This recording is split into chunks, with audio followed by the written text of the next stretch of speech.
할렐루야. 우리 같이 말씀 살펴보겠습니다. 우리 오늘 같이 살펴볼 성경 본문은요, 사사기 17장입니다. 사사기 17장 1절에서 6절 같이 살펴보겠습니다.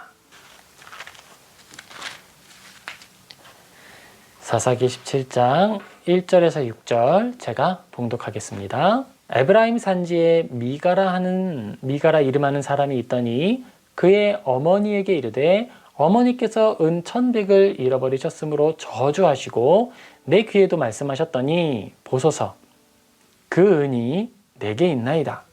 내가 그것을 가졌나이다 하니 그의 어머니가 이르되 내 아들이 여호와께 복받기를 원하노라 하니라. 미가가 은 1,100을 그의 어머니에게 도로 주매 그의 어머니가 이르되 내가 내 아들을 위하여 한 신상을 새기며 한 신상을 부어 만들기 위해 내 손에서 이 은을 여호와께 거룩히 드리노라. 그러므로 내가 이제 이 은을 내게 도로 주리라. 미가가 그 은을 그의 어머니에게 도로 주었으므로 어머니가 그 은 200을 가져다 은장색에게 주어 한 신상을 새기고 한 신상을 부어 만들었더니 그 신상이 미가의 집에 있더라. 그 사람 미가에게 신당이 있으므로 그가 에봇과 드라빔을 만들고 한 아들을 세워 그의 제사장으로 삼았더라. 그때에는 이스라엘에 왕이 없었으므로 사람마다 자기 소견에 옳은 대로 행하였더라. 아멘. 우리 오늘은요, 사사기 17장 1절에서 6절 이 본문을 믿음과 믿음의 삶이라는 제목으로 같이 한번 살펴보겠습니다. 우리가 오늘 이 성경 본문을 살펴보면서 또 이야기하려는 건 이거예요. 먼저 이 본문에 나타난 이야기의 흐름을 한번 세밀하게 살펴보려고 합니다. 그리고 우리가 성경 전체의 진리의 빛 아래에서 다시 한번 이들의 삶을 그리고 우리의 믿음을 점검해 보는 거예요. 우리가 오늘 결단해야 하고 또 갖춰야 할 믿음이 어떤 모습인지 생각하고 또 그를 위해 몇 가지 두고 같이 기도하기를 소망합니다. 먼저 우리 본문에 나타나는 등장인물들의 상황과 이야기들을 한번 살펴볼게요. 먼저 누가 등장하죠? 먼저 미가라고 하는 사람의 어머니가 등장합니다. 그리고 미가라는 사람이 등장하고 있어요. 이 이야기를 구성하고 있는 단어들은 어때요, 여러분? 단어들을 들어봤을 때 우리에게 익숙하지 않거나 종교적이지 않은 단어들이 없습니다. 저주를 하셨고 말씀하셨더니 보소서 여호와께 복받기를 원하노라. 이 은을 여호와께 드리노라. 그렇죠? 제사장을 삼았더라.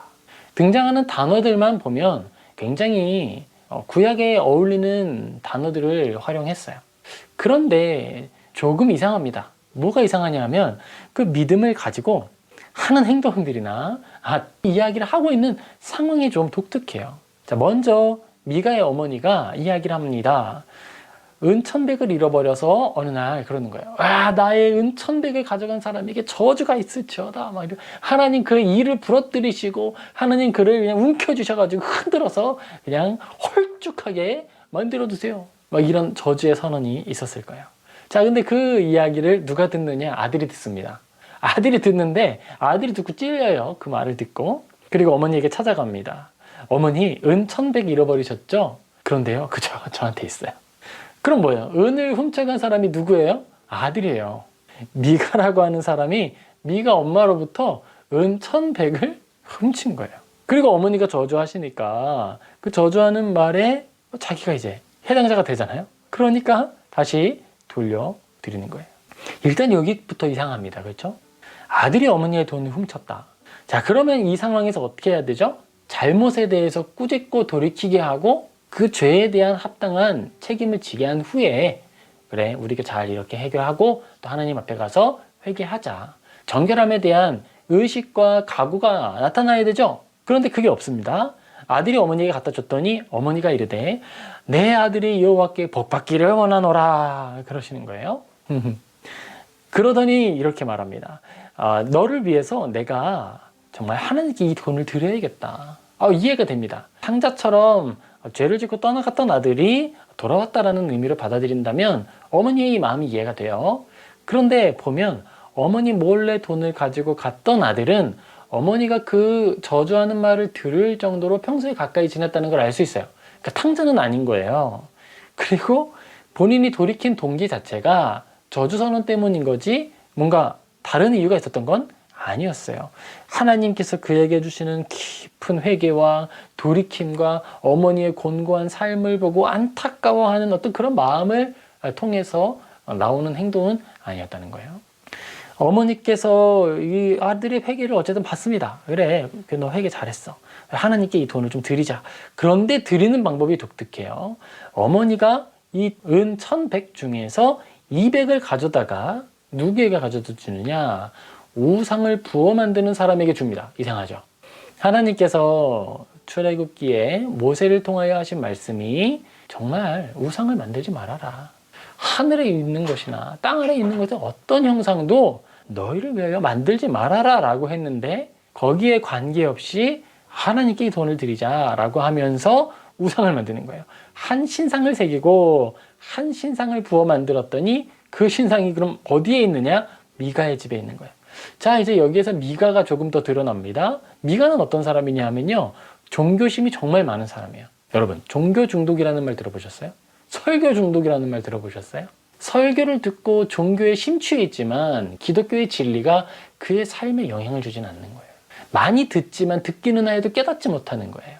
하나님께서는 분명히 죄와 멀어지고 의로운 삶을 살기 위해서 우리에게 원리와 원칙들, 성령님의 강한 임재하심을 허락해 주십니다. 그런데 기쁘게 듣지만 양심에 찔려하면서도 기쁘게 듣지만 아무런 삶의 변화가 없는 사람들이 있어요. 그런 사람들이 어떤 사람들이에요? 종교 중독에 빠진 사람들이에요.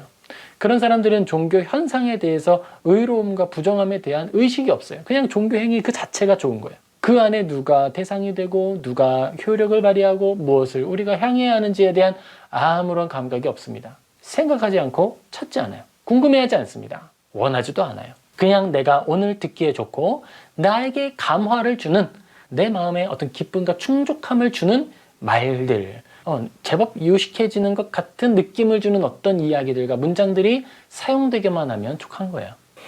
그런 미가인데요. 그걸 어떻게 할 수 있느냐? 미가가 그의 집을 이제 묘사하는 장면이 담깁니다. 그 사람 미가의 집에는 신상을 둘 수 있는 신당이 있어요. 그 신당이 있는데 신당만이 있는 게 아니라 우리가 방 하나를 할애해서 거기를 어떤 종교적 행위를 할 수 있는 곳으로 꾸민다. 여러분, 이건 대단한 열심이 있는 겁니다. 나의 삶에서 중요한 원리들, 그 원칙들을 따라 방을 분배하게 되잖아요. 그 방이라고 하는 한정된 공간을 구별해서 종교행위를 위한, 신당을 위한 공간을 마련해 놓았다는 거예요. 대단한 열심을 가진 사람이죠. 그런데 그 열심을 실행하는 방법이 좀 독특합니다. 미가에게 신당이 있으므로 그가 에봇과 드라빔을 만들고, 이 에봇은 누가 입도록 되어 있는 거죠? 레위인이 하나님을 섬기는 일을 위하여 입게 되어 있는 거예요. 나중에 사사기 17장 7절에 가면 지나가는 레위인을 데려다가 자신들이 가지고 있는 그 신당에서 제사장으로 살 수 있도록 이 계약을 맺고서 자신의 가족 고유한 제사장으로 삼습니다. 유다 가족에 속한 유다 베들레헴의 한 청년이 있었으니 그는 레위인으로서 거기서 거류하였더라. 그 사람이 거류할 것을 찾고자 하여 그 성읍 유다 베들레헴을 떠나 가다가 에브라임 산지로 가서 미가의 집에 이르매 미가가 그에게 묻되 너는 어디서부터 오느냐 하니 그가 이르되 나는 유다 베들레헴의 레위인으로서 거류할 곳을 찾으러 가노라 하는지라. 미가가 그에게 이르되 네가 나와 함께 거주하며 나를 위하여 아버지와 제사장이 되라. 내가 해마다 은 10과 의복 1벌과 먹을 것을 주리라 하므로 그 레위인이 들어갔더라. 이 사람들은 레위인이 아니었어요. 제사에 대한 열심과 종교심을 충족하는 행위에 있어서 열정은 엄청 많은데 방법을 알지 못하는 거예요. 그런데 때마침 레위인이 지나간다 그러니까 얼마나 좋아요? 그런데 여기서도 이상한 게 있어요. 레위인이 왜 그가 속해 있는 지역을 떠나게 되었을까? 제가 지금 사사기를 통해 발견하고 우리가 이야기하고 있는 것은요, 사사기에 등장하는 지금 이 모든 것, 삼손 이후에 등장하는 이 이야기들 속에서 정상인 게 아무것도 없습니다. 하나님의 나라로서 구별되어야 할 법, 집행되어야 할 법이나 실행되어야 할 아무것도 실행될 수 없고 찾아볼 수 없는 상태가 되어버렸어요. 우리는 이쯤 되면 사사기에서 어떤 잘못을 지적한다거나 무엇이 잘못됐는지 이야기한다거나 그런 것들을 볼 법도 한데 그냥 순수하게 이야기의 서술을 통해 당시의 상황이 어떠했는지를 알게 되는 거예요. 사사기를 이렇게 표현합니다. 나선형 하강 구조를 그리며 도덕성과 하나님을 향한 그 종교의 순결성이 상실되어 가고 어두움이 깊어져 가는 상황을 보여준다. 사사가 등장하면 밝아졌다가 사사가 쇠락하고 타락하고 다시 한번 부패하고 심판받고 하나님께서 다시 사사를 보내셔서 밝은 빛가는 가운데 거하게 하시고 다시 타락하고 반복하면 반복할수록 그들은 나아지는 게 아니라 더 타락하는 거예요. 미가라고 하는 사람의 문제는 그는 종교는 열심히 추구하지만 하나님은 찾지 않았다는 거예요. 우리는 지금 사사기를 바라보면서 우리 기독교가 하나님을 잃어버렸을 때 어디까지 갈 수 있는지 그걸 생각해 보는 거예요. 레위인에 대해서 우리 조금만 생각하고 넘어가겠습니다. 지금 레위인을 제가 설명을 했죠. 미가의 집에 들어가서 제사장 역할을 하게 된 그 레위인은 원래 정해진 곳에서 자기의 사명을 수행하며 사는 거예요. 그들은 분깃이 없습니다. 레위인이 풍성한 삶을 살고 그 땅 가운데 살 수 있는 이유는 무엇이냐? 그 땅 가운데 하나님을 아는 지식이 충만하여서 하나님의 법이 잘 집행될 때 레위인들은 건전하고 건강하게 살 수 있어요. 화목제가 많이 이루어져야 레위인들은 그들의 생활을 할 수 있는 거예요. 하나님께 찾아오는 사람이 많이 있어야 그들은 양식을 얻으니까요. 법이 그렇게 되어 있으니까. 그들은 땅을 기경하거나 다른 노력을 함으로써 자기의 소득을 얻는 사람이 아니라 그 땅 가운데에서 하나님이 어떤 분이신지 하나님이 무엇을 기뻐하시는지 알리고 드러내고 하나님의 뜻을 전파하는 것을 통해 그 땅 가운데 빛이 충만하게 하는 것이 사명이었기 때문에 그래요. 지금 이스라엘의 이 상황은요. 하나님을 아는 지식도 없어졌습니다. 하나님을 찾는 이들도 없어졌습니다. 레위인들도 자신의 사명을 잃어버리고 떠돌아다니기 시작하는 거예요.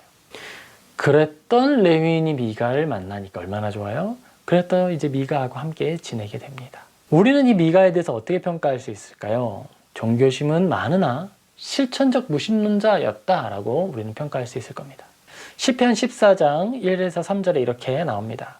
어리석은 자는 그의 마음에 이르기를 하나님이 없다 하는도다. 그들은 부패하고 그 행실이 가증하니 선을 행하는 자가 없도다.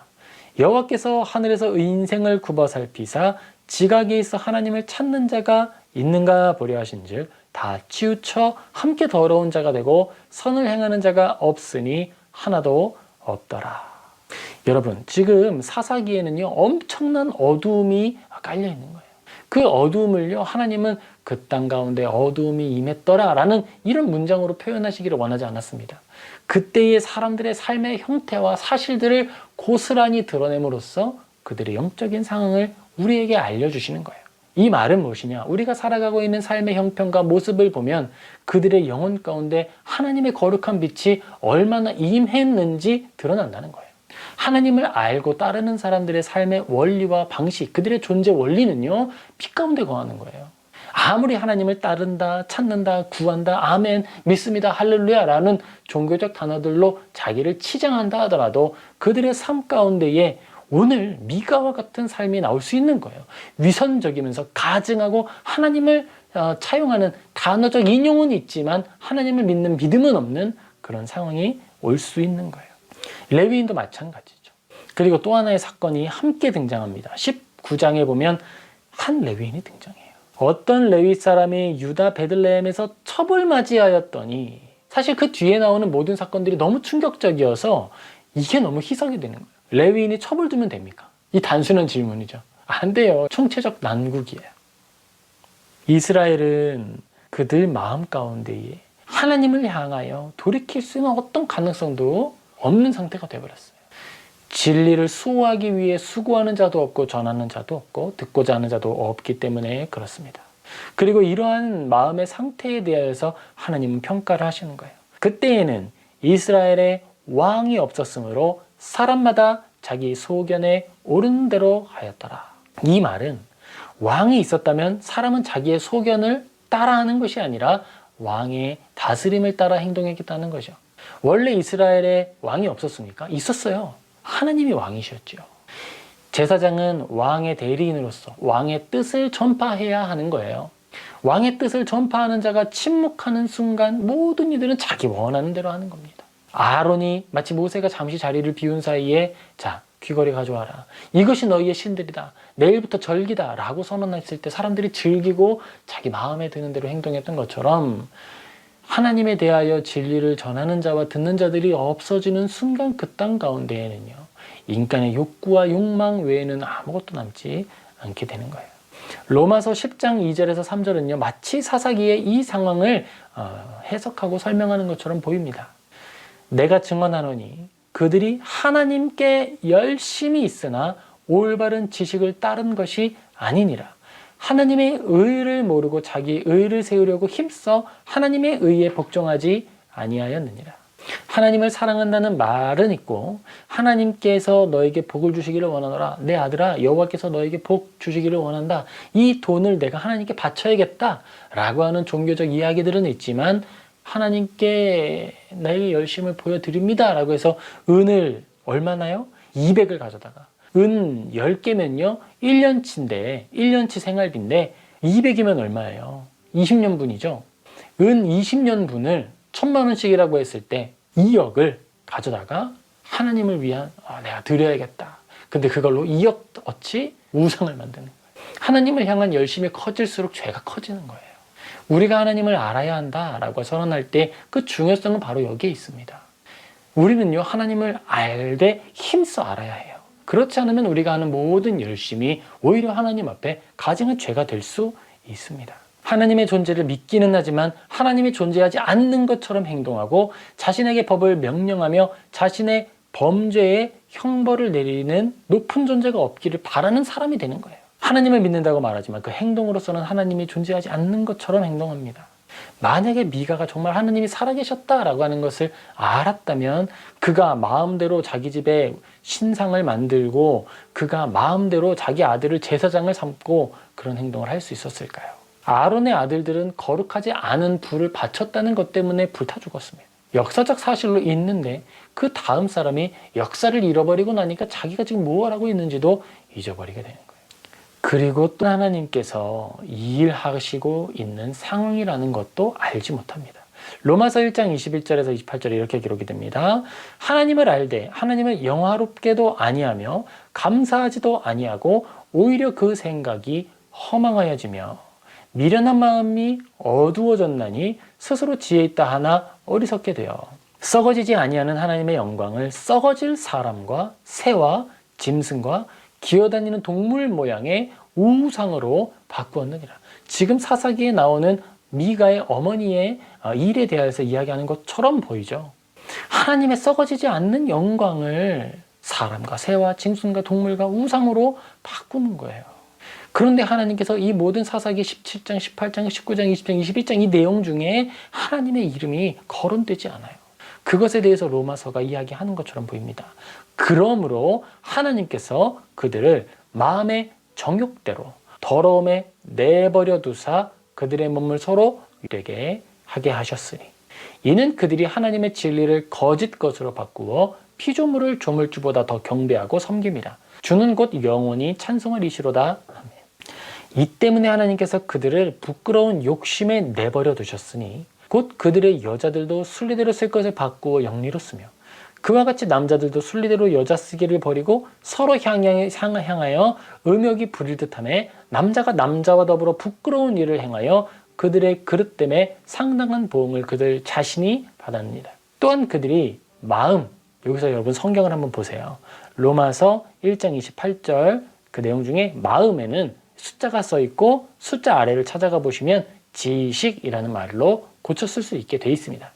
또한 그들이 지식에 하나님 두기를 싫어하며 하나님께서 그들을 그 상실한 마음대로 내버려 두사 합당하지 못한 일을 하게 하셨으니 결국 이렇게 말하는 거예요. 그때에는 이스라엘에 왕이 없었으므로 사람마다 자기 소견에 옳은 대로 행하였더라. 하나님이 주시는 징계의 방법이 사랑하는 자녀에게는 매를 가지고 치셔서 죄를 돌이키게 하십니다. 그런데 하나님이 정말 징계하실 때에는 회개할 기회를 주지 않으시는 거예요. 하나님을 잊어버린 상태에 머물도록 내버려 두셔서 그들의 모든 삶에 죄의 비참함과 죄의 그 추함이 그대로 드러나고 그대로 나타나게 하시는 거예요. 하나님께서는 이스라엘 사람들을 놓지 않으십니다. 하지만 그들 가운데 있는 죄 또한 징계치 않고 내버려 두시는 것이 아니에요. 하나님과 이스라엘은 서로 뗄래야 뗄 수가 없어요. 그리고 하나님은 기다리십니다. 그때가 오기를. 요한복음 8장 31절에서 34절 이렇게 기록이 됩니다. 그러므로 예수께서 자기를 믿은 유대인에게 이르시되 너희가 내 말에 거하면 참으로 내 제자가 되고 진리를 알지니 진리가 너희를 자유롭게 하리라. 그들이 대답하되 우리가 아브라함의 자손이라 남의 종이 된 적이 없거늘 어찌하여 우리가 자유롭게 되리라 하느냐. 예수께서 대답하시되 진실로 진실로 너희에게 이르노니 죄를 범하는 자마다 죄의 종이라. 지금 이스라엘 사람들은 이 사사기를 통해서요, 예전에는 눈에 보이는 사람들의 종이 되어서 고통을 당했습니다. 지금은 눈에 보이는 사람이 아니라 눈에 보이지 않지만 더 두려운 이들에게 강제 노역을 당하고 있는 거예요. 죄에게 사로잡혀서 죄의 종 노릇을 하고 있는 모습입니다. 그 땅을 살아가는데요, 힘이 있고 권력이 있는 사람들은 살기에 좋아요. 왜냐하면 내 마음대로 할 수 있거든요. 법이 아무것도 없습니다. 하나님께서 주시는 법은 의롭고 거룩하고 선해서 연약한 이들을 돌보고 세우게 돼 있어요. 그런데 그런 일을 하지 않아도 되는 거예요. 마음에 꺼릴 것이 아무것도 없습니다. 그 땅 가운데 비명과 비참한 사건들과 아픔들이 끊어지지 않음으로써 그 땅이 심판 중에 있게 되는 거예요. 하나님께서는 이렇게 말씀하시는 거예요. 믿음의 열심을 가지고 있다고 하면서 왜 나를 찾지 않느냐. 호세아서에서는요, 마치 이 사사기의 사람들을 향해 하나님이 외치시는 것 같습니다. 그러므로 우리가 여호와를 알자. 힘써 여호와를 알자. 그의 나타나심은 새벽빛같이 어김없나니 비와 같이 땅을 적시는 늦은 비와 같이 우리에게 임하시리라 하니라. 에브라임아 내가 내게 어떻게 하랴. 유다야 내가 내게 어떻게 하랴. 너희의 인내가 아침 구름이나 쉬 없어지는 이슬과 같도다. 너희들의 인내가 정말 하찮다. 너무 잘 없어진다. 그러므로 내가 선지자들로 그들을 치고 내 입의 말로 그들을 죽였노니 내 심판은 비처럼 나오느니라. 하나님은 죄를 두고 징계치 않으시는 분이 아니세요. 때때로 우리가 정말 심각한 죄를 지었을 때 하나님께서는 우리를 회개하지 못하도록 죄에 내버려 두심으로써 온 삶이 고통으로 채워지게 하십니다. 그리고 그 아픔 중에 주님을 찾을 때 다시 주님이 동행하여 주시는 거죠. 고치시는 시간을 겪고 난 후에 우리가 정금과 같이 나아가는 거예요. 호세아서 6장 6절에 이렇게 기록이 되죠. 나는 인애, 어질고 자비로운 그 마음을 원하고 제사를 원하지 않는다. 나는 번제보다 하나님 아는 것을 원한다. 호세아서와 로마서는 같은 이야기를 하고 있습니다. 그들이 마음, 그 지식에 하나님 두기를 싫어하며 하나님께서 그들을 그 상실한 마음대로 내버려 두사 합당하지 못한 일을 하게 하셨으니 하나님께서 정말 온전한 진리 지식을 주셨다는 사실을 믿으시기 바랍니다. 성경을 통해 하나님께서 우리를 정말 복되게 하셨어요. 우리가 믿음의 장성한 분량에 이르도록 의로 교육하기에 합당한 지식을 우리에게 주셨습니다. 그것이 바로 성경입니다. 사랑하는 여러분, 우리가 성경을 가까이 합시다. 우리가 성경에 교훈을 얻고 성경을 통해 하나님의 기뻐하시는 것과 좋아하지 않는 것을 분별하지 않는다면 우리가 기도할수록 하나님께 죄를 짓는 것이 되고 우리가 정말 열심히 해가지고 삶을 살아낼수록 열심히 죄를 짓는 일이 될 수 있습니다. 하나님, 우리가 정말 하나님을 향해 올바른 열심을 갖게 도와주시옵소서. 하나님을 아는 지식을 회복시켜 주시고 하나님을 바르게 알 수 있는 통로를 만들어 주옵소서. 우리가 진리를 수호하고 보존하고 전파하는 일에 우리의 모든 노력을, 우리의 정말 충성을 다 할 수 있도록 도와주소서라고 기도하고 또한 노력하는 저와 여러분 되기를 다시 한번 주님의 이름으로 축복합니다. 아멘.